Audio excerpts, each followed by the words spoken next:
नमस्कार मित्रों, एक बार फिर से हम आप लोगों का इस YouTube चैनल पर स्वागत करते हैं। मित्रों, आज का हमारा जो टॉपिक है वो है वंशानुक्रम। ये मनोविज्ञान की अगली कड़ी में यह वीडियो आपके लिए हम लेके आए हैं, जिसका टॉपिक है वंशानुक्रम, या इसको बोलते हैं अंग्रेजी में हेरिडिटी।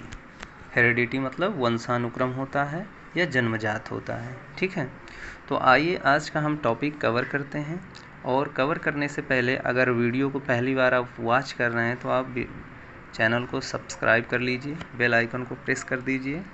और सब्सक्राइब करने का यहाँ पे कोई भी चार्ज नहीं होता है, इसलिए आप ज़रूर सब्सक्राइब करें, क्योंकि TET, super TET, C TET और नेट जेआरएफ से रिलेटेड यहाँ पे हम वीडियोस अपलोड करते रहते हैं। ठीक है, तो आइए हम इसी वीडियो को कवर करने का प्रयास करते हैं।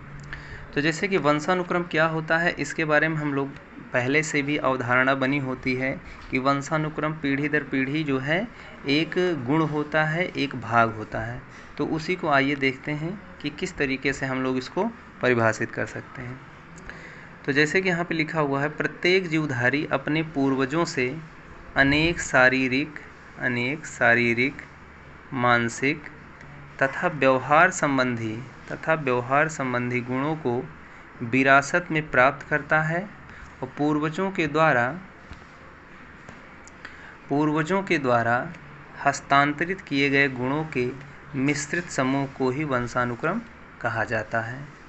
क्या है मतलब, ये जो पूर्वज के द्वारा जो हमारे पास शारीरिक, मानसिक तथा व्यवहार संबंधी गुणों को हमको जो विरासत में मिलता है, जो पहले से विद्यमान होता है, और साथ ही साथ हमारे जो पूर्वज होते हैं उनके गुणों के द्वारा हस्तांतरित किए गए गुणों को मिश्रित समूह को ही हम लोग क्या बोलते हैं, वंशानुक्रम बोल देते हैं। अतः इस प्रकार से वंशानुक्रम जन्मजात गुणों का योगफल होता है, यानी हम जन्मजात जितने भी गुण होते हैं उन्हीं का यह एक योगफल के रूप में देखने को प्राप्त होता है।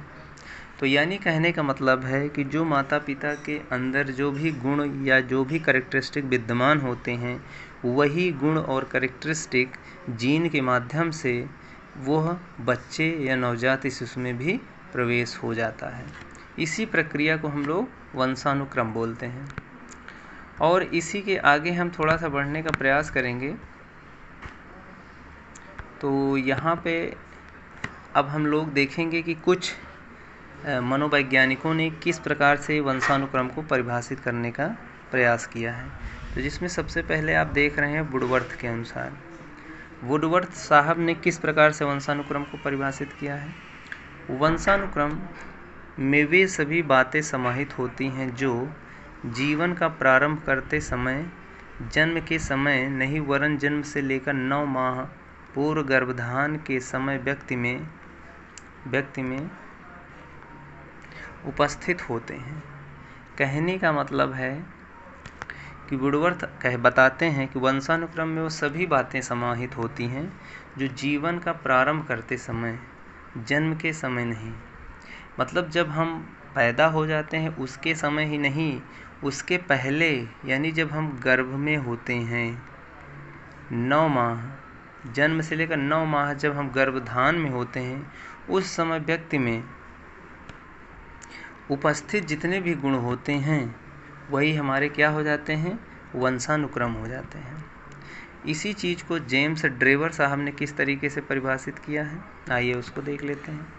शारीरिक तथा मानसिक विशेषताओं का माता पिता से संतानों को हस्तांतरण होना वंशानुक्रम कहलाता है।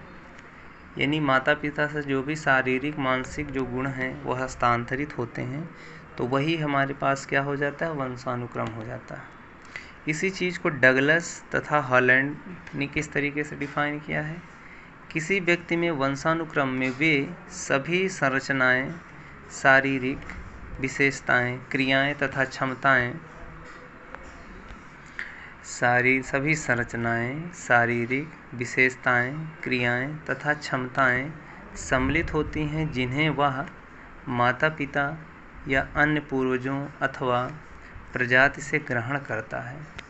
तो इस तरीके से हॉलैंड साहब ने वंशानुक्रम को परिभाषित किया है। तो आई होप वंशानुक्रम आप समझ गए होंगे। इसके आगे हम जो वीडियो कंसीडर करने वाले हैं उसमें हम जो है वंशानुक्रम के नियम के बारे में हम लोग परिचर्चा करेंगे। तब तक के लिए मित्रों, जय हिंद, जय भारत।